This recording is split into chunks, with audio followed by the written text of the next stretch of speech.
guys, welcome to my channel. This is Kerv Bisaya. By the way, dito tayo ngayon sa G-Shock sa Alkut Pahil sa Kuwait. So, nandito tayo sa shop nila. By the way, titingnan natin kung ano yung mga bagong items nila guys. Dito, makikita natin maraming mga items, mga magaganda. At ipakilala pala natin yung bago nating friends, kabayan. Ayan. JP. JP, ayan. At he's from Egypt, sa? He's from Egypt. Ayan, guys. Mga katrupa natin dito sa Kuwait, guys. Ayan. So, tingnan nyo muna yung mga shop nila, guys. Ayan. Ang ganda, guys. Sa mga nasa Pilipinas dyan,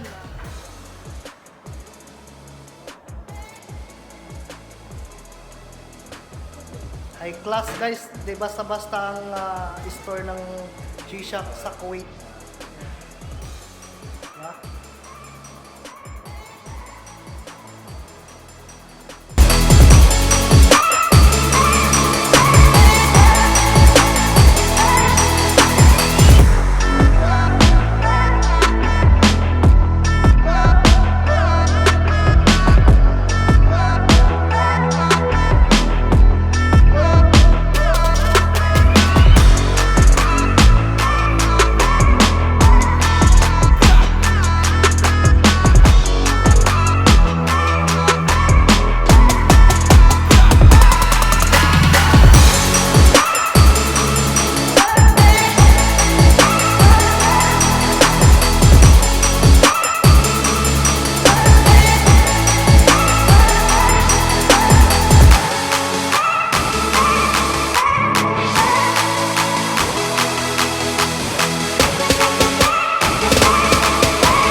magpapaalam na tayo ha. At don't forget to subscribe, like, share, comment down below para sa sunod kong mga video.